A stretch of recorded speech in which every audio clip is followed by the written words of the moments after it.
પ્રભુ ઈસુના ગૌરવી નામમાં આજની સવારની પ્રેમી સલામ. Praise the lord, hallelujah. આજનું જે ખાતરીદાયક વચન પ્રભુ આ સપ્તાહની શરૂઆતમાં આપે છે એ તે હેબ્રીઓના પત્ર 12મો અધ્યાય અને 14મું વચન. સગડાની સાથે શાંતિથી વર્તો અને પવિત્રતા કે જેના વગર કોઈ માણસ પ્રભુને દેખી શકશે નહીં તેને ધોરણે તમે ચાલો. એટલે કે ખ્રિસ્તી જીવનમાં આજે સવારે આપણું વર્તન, આપણી ચાલ શાંતિથી બધાની સાથે, સગડાની સાથે વર્તન કરો, શાંતિપૂર્વક, સુમેયપૂર્વક રહો અને પવિત્રતાથી જે માણસ જીવે છે એ પ્રભુને જુએ છે અને એને ધોરણે તમે ચાલો. ચાલવું, વર્તન અને પ્રભુને દેખવું, પ્રભુની પવિત્રતામાં જીવવું એ દેવનું વચન છે. ત્યાર પછી એમાં પ્રભુનું વચન આગળ કે તમે બહુ સાવધ રહો, રખેને કોઈ દેવની કૃપા પામ્યા વગર રહી જાય. અને એટલે દેવની કૃપા વગર કોઈ માણસ જોયા વગર મૃત્યુ પામે, રખેને કોઈક એ અવરોધ ઊભો થાય અને સાવધ રહેવાનું કે રખેને કોઈ માણસ એ દેવની કૃપા પામ્યા વગર રહી જાય. રખેને કોઈ કડવાશરૂપી જળ ઉગે અને તમને ભ્રષ્ટ કરે ને તેથી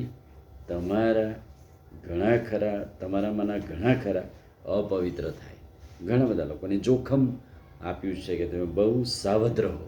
તો કઈ બાબતમાં સાવધ રહેવાનું? કોઈ કડવાશરૂપી જળ રોપી ના જાય, કોઈ ભ્રષ્ટ ન કરે કે જેથી કરીને તમારામાંના ઘણા અપવિત્ર થાય. પણ એ આજનું ઉત્તેજનદાયક, ખાતરીદાયક વચન હેબ્રીઓના પત્રનો લેખક કહે છે. ત્યાર પછી યશાયા પ્રબોધક 46મો અધ્યાય 3 અને 4 વચન.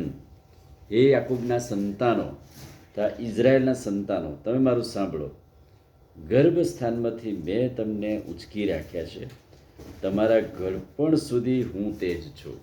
એટલે કે તમારી માના ઉદરમાં તમારું અસ્તિત્વ નહોતું તે પહેલાંથી ઈશ્વરે તમને ઓળખ્યા છે. તે પહેલાંથી પ્રભુ કહે છે કે મેં તમને પકડી રાખ્યા છે, મેં તમને ઉંચકી રાખ્યા છે. ક્યાં સુધી?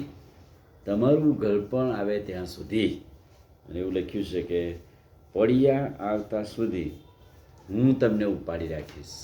એટલે ઘડપણના પડિયા આવતા સુધી, ગર્ભસ્થાનમાં ઘડ્યા અગાઉથી કે છેક વૃદ્ધાવસ્થા આવે ત્યાં સુધી પ્રભુ કહે છે કે હું તમને ચલાવીશ, હું તમને ઉપાડી રાખીશ, હું તમારું સંભાળ રાખીશ અને હું તમને દોરીશ. અને ત્રીજું વચન ગીતશાસ્ત્ર 37 અને 34.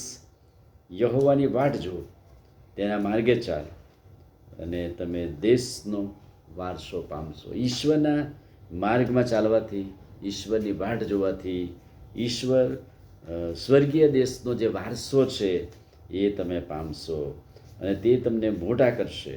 દુષ્ટોનો ઉછેદ થશે તે તમે જોશો. દુષ્ટો તમારી આગળથી હટી જશે, જઈ જશે એ તમે જોશો. અને ગીતશાસ્ત્ર 106 અને 1 વચન. ઈશ્વરની કૃપા સદાકાળ ટકે રહે છે. પ્રભુની કૃપા એ આપણા જીવનમાં હંમેશા સદાકાળ ટકે રહે છે. દરરોજના જીવનમાં પ્રભુની કૃપા જ આપણી સાથે હોય છે. એટલા માટે આજના ખાતરીદાયક વચનને માટે પ્રભુનો આભાર અને વચન સમજવા માટે પણ પ્રભુ તેની કૃપા આપે. આમીન. પ્રાર્થના કરી. વાલા પ્રભુ, આજે સવારે તમારા ખાતરીદાયક, ઉત્તેજનદાયક વચનને માટે આભાર. અમે સાવધ રહીએ, શાંતિમાં રહીએ, પ્રભુના વચનોમાં રહીએ અને તમે જે ઉત્તેજનદાયક બાબત આપી છે એ ખાતરીદાયક વચન અને ઉત્તેજનદાયક બાબતમાં આગળ વધવા અમારી મદદને સહાય કરો. પ્રભુ ઈસુના નામમાં માંગીએ છીએ, સાંભળો અને માન્ય કરો. આમીન. God bless you.